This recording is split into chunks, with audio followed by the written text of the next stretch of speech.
She tried to erase a daughter's memory from her own home. But when the father died, the law revealed a truth she hadn't planned for. She was a guest, and her time was up. I met Monica at a bookstore in Seattle. She was buying books on interior design. She told me she was finally redecorating her childhood home, the house she had been locked out of for 10 years by her stepmother. The story she told me was one of cold, calculated cruelty, but it ended with the most satisfying twist I've ever heard. Monica was just 12 when her mother passed away. Her dad was heartbroken, but a year later, he remarried. Monica told me she tried to be optimistic, hoping for a new family dynamic.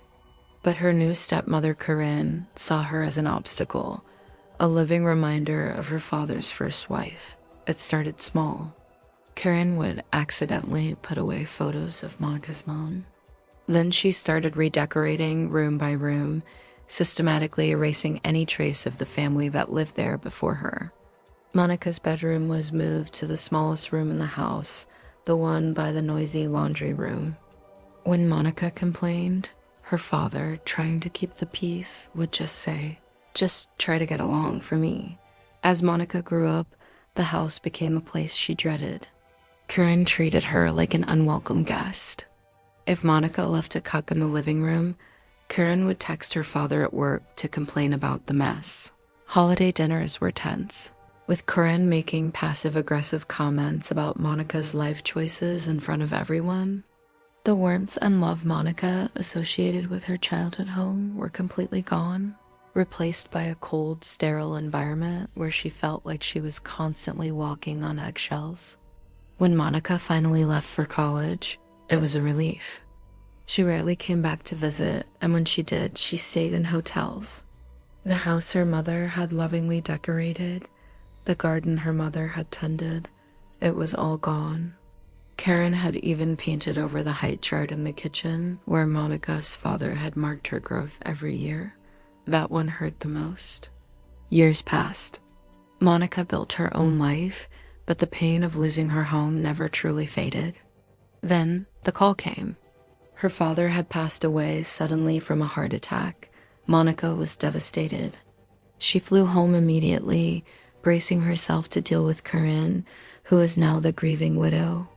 The day after the funeral, Corinne sat Monica down in the living room. She started talking about how hard it was going to be for her, living alone in this big house, hinting about the financial burden.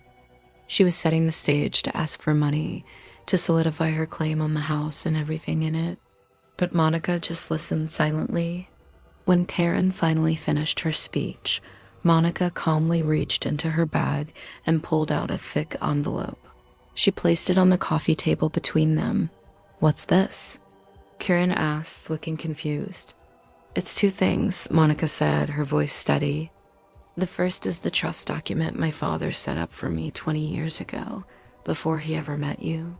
He put this house in a trust, with me as the sole beneficiary upon his death." Karen's face went pale. She snatched the papers, and her eyes scanned the legal jargon, her expression shifting from confusion to disbelief, and then to pure rage. "This isn't possible," she stammered. "He wouldn't do this." "Oh, but he did," Monica continued, her voice devoid of any emotion. "And the second thing in that envelope is a legally prepared eviction notice. I'm the owner of this house now. You have 30 days to vacate the premises." The color completely drained from Karen's face. She looked around the room at the expensive furniture she had chosen, the walls she had painted, the life she had built on a foundation she never actually owned. Monica told me she didn't feel a shred of pity.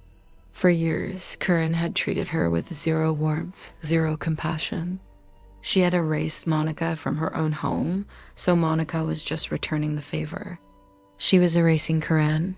Over the next month, Monica enforced the eviction with the same cold efficiency Karen had once used on her. She hired a lawyer to handle all communication. She refused to take Karen's tearful, pleading phone calls. On the 30th day, Monica stood on the lawn and watched as the last of Corinne's belongings were loaded into a moving truck. The house was finally empty. When I met her, Monica was so excited. She wasn't just redecorating, she was reclaiming her history. She was planning to find old photos to replicate the wallpaper her mom had picked. She wanted to replant the same kind of roses in the garden. She was bringing the warmth back. It's a powerful reminder that sometimes the best way to deal with a bully is to use the rules they thought they controlled and to simply say, "Your time is up. Thanks for watching." If you have a story about justice being served, I'd love to hear it in the comments. Don't forget to like and subscribe for more stories like this.